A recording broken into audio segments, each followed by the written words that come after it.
लोकांना तुम्ही पुढे जाऊन त्या ठिकाणी सांगितलं पाहिजे। पवार एकदा वय काढलं, ते बोलले की मला बारामतीचं सगळं बघायचं आहे, बाकी त्यांचं तुम्ही वय बघा। आता शेवटी वयावर बोलून लोकसभा तिथं लढली गेली, लोकांनी वयापेक्षा विचाराला तिथं पाठिंबा दिलेला आहे। पवारसाहेब या वयामध्ये सुद्धा अख्ख्या महाराष्ट्रामध्ये फिरत आहेत। जे लोक वय काढतात ते महाराष्ट्र तरी फिरू शकतात का आपल्या मतदारसंघामध्ये अडकून बसतात, हे सुद्धा तिथं बघण्याची जरूरत आहे। पवारसाहेब या वयामध्ये अख्ख्या महाराष्ट्रामध्ये दिवसाला 4 सभा 4 तास झोपत आहेत, पण महाराष्ट्र धर्म जपण्यासाठी तो टिकवण्यासाठी पवारसाहेब, उद्धव ठाकरे साहेब आणि काँग्रेसचे सर्व नेते आज महाराष्ट्रात फिरत आहेत। पण महायुतीतले नेते आपापल्या मतदारसंघामध्ये अडकलेले आपण सगळेजण बघू शकतो। सुप्रीम कोर्टानं शरद पवारांचं नाव का वापरता असं दशेरे उडत सुनावलेलं आहे। आता महाराष्ट्रातला प्रत्येक सामान्य व्यक्ती हेच बोलत होतं की अजितदादांनी पवारसाहेबांचं नाव न वापरता, पवारसाहेबांच्या बाजूची भूमिका न घेता स्वतःच्या हिमतीवर तिथं लढाई केली पाहिजे। पण ह्या सगळ्यांना माहिती आहे की पवारसाहेबांचा फोटो लावल्याशिवाय त्यांना मतदान मिळणार नाही। आता हीच गोष्ट जी लोक बोलत होते सुप्रीम कोर्टाने सांगितलेलं आहे। आता या इलेक्शनमध्ये ते किती मानतात काय मला माहीत नाही, पण शेवटी लोकांनाही आता कळलेलं आहे की पवारसाहेबच खऱ्या अर्थाने राष्ट्रवादीची ताकद येते। पक्ष आणि चिन्ह तिकडे गेलं असलं तरी शरदचंद्र पवार राष्ट्रवादी पक्ष हाच ओरिजिनल पक्ष आहे। तुतारी वाजवणारा माणूस हेच ओरिजिनल चिन्ह आहे आणि लोक त्या बाजूने जाताना आपण सगळेजण बघतो। कर्नाटकामध्ये सरकार पाडण्यासाठी ऑपरेशन लोटस सुरू असल्याचा आरोप सिद्धरामय्या यांनी केलेला आहे। एका आमदाराला 50 आमदारांना 50 कोटीचं आमिष भाजपने दिल्याचाही दावा मुख्यमंत्र्यांनी केला आहे। भाजपकडे पैसा आहे।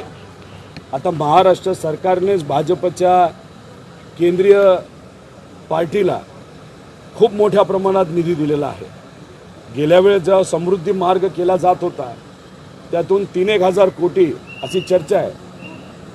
हे गुजरातच्या इलेक्शनला भाजपला मदत म्हणून तिथं पाठवले होते।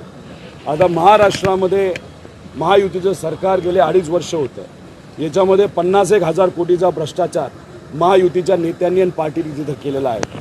आणि लोटस ऑपरेशन लोटस जे आता कर्नाटकामध्ये होत आहे त्यालासुद्धा फंडिंग ही महाराष्ट्रातून भ्रष्टाचार केलेल्या पैशातून तिथं होत आहे।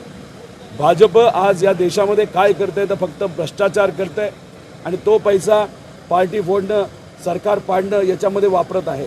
त्यामुळे मला असं वाटतं की तिथे असणारे मुख्यमंत्री जे बोलतात ते खरं आहे आणि याच्यातच जो पैसा तिथं पार्टी आणि नेते आणि आमदार फोडण्यासाठी वापरला जातो तो सुद्धा महाराष्ट्रातून जो भ्रष्टाचार केला आहे त्यातूनच तो पैसा गेला आहे असं माझं ठाम मत आहे। आता एक स्थानिक प्रश्न आहे। रामटेकमध्ये जे आहे ते सांगली पॅटर्नची शक्यता आहे आणि त्या सांगली पॅटर्नमध्ये काल काँग्रेसचे नेते सुनील केदार यांनी असं म्हटलेलं की उद्धव ठाकरेच्या विरोधात बोलणाऱ्या तिथच्या विद्यमान आमदाराला पाडण्यासाठी त्यांनी काँग्रेसचा बंडखोर उभा केला। मला काय इथं झालं हे सांगता येणार नाही, पण सांगली पॅटर्नची जी काय भूमिका तुम्ही इथं मांडत आहात तिथं सामान्य लोकांची भूमिका महत्त्वाची होते। तिथं असणारे मतदार काय भूमिका घेतात, मतदार कोणाला मतदान करतात, कोणाकडे बघून मतदान करतात हे आपल्याला बघावं लागेल। त्यामुळे तिथं कुठल्या नेत्याने ती भूमिका घेतली नव्हती, कुठल्या नेत्याने ते समीकरण बसवलं नव्हतं, पण तिथे असणाऱ्या सामान्य लोकांनी एका अपक्ष व्यक्तीला तिथं निवडून दिलं होतं। त्यामुळे सामान्य लोकांमध्ये काय चर्चा आहे हे बघण्याची जरूरत आहे।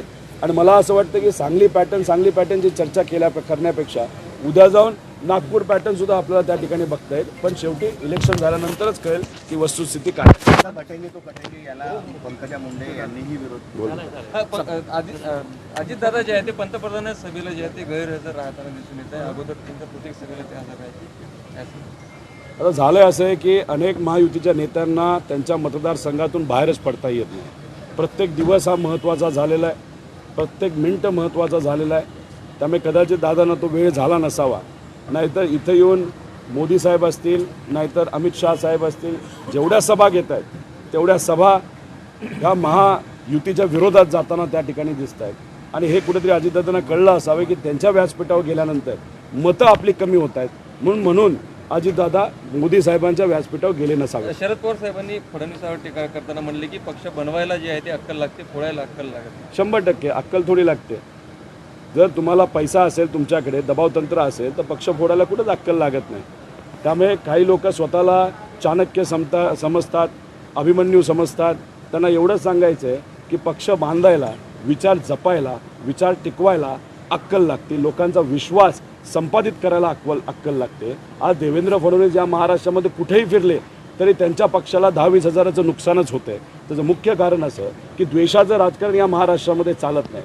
पण देवेंद्र फडणवीसांकडे काय असेल तर सत्ता आहे, पैसा आहे, केंद्रीय मंत्री आणि नेत्यांचा पाठिंबा आहे आणि त्याच्यावरच धमक्या देऊन, गुंडाशाही करून, दबावतंत्र करून जे काय पार्टी आणि कुटुंब ते फोडत आहेत. त्यामुळे देवेंद्र फडणवीस साहेब स्वतःला कितीही चाणक्य आणि अभिमन्यू समजत असले तरी लोकांमध्ये चर्चा एवढीच आहे की आजच्या नवीन युगातले जनरल डायर कोण असतील तर ते देवेंद्र फडणवीस आहेत. त्यामुळे पवारसाहेब जे बोलतात ते खरं आहे आणि पक्ष बांधायला आणि विचार जपण्यासाठी अक्कल आणि कष्ट लागतात जे महाराष्ट्रातल्या सामान्य लोकांमध्ये आहेत. आशिष देशमुख यांनी यावर टीका केली की जेव्हा काँग्रेस फोडून शरद पवारांनी राष्ट्रवादी केली होती तेव्हा अक्कल लागत होती का? आता आशिष देशमुख साहेबांच्या बाबतीत काय बोलायचं, म्हणजे कपडे बदलल्यासारखे पार्ट्या तिथं बदललेल्या आहेत आणि याच्यात आज ही भूमिका उद्या ती भूमिका, एवढ्या वेळा भूमिका बदलल्यानंतर माणूस कधी कधी कन्फ्यूज होतो, त्या डोक्यावर परिणाम होतो. त्यामुळे आशिष देशमुख साहेबांच्या बाबतीत कदाचित तसंच काहीतरी झालं असावं, डोक्यावर परिणाम झाला असावा. आता माहीत नाही हे इलेक्शन ते पडल्यानंतर कुठल्या पक्षात येतील, उद्या जाऊन असं होऊ नये आमच्याच पक्षात त्यांना तिथे यावं लागेल. पण म्हणून म्हणतोय की आपण आपली लेवल बघून तिथं कुठेतरी कॉमेंट करावं, वक्तव्य करावं, नाही तर उद्या जाऊन अडचण होईल. उद्या फक्त संस्था बघण्यापुरतं ते राहतील, राजकारणात टिकतील नाही टिकतील हे सांगता येणार नाही. पैशाच्या जोरावर ते राजकारण करतायत, पण किती दिवस करणार? शेवटी लोकांचा विश्वास संपादित करायला सुद्धा अक्कल लागते, जे कदाचित देशमुख जे कोण आहेत भाजप का कशात कोणाकडनं उभे, भाजपकडनं उभे आहेत, त्यांना ती अक्कल आहे का आपल्याला बघावं लागेल. त्याला आज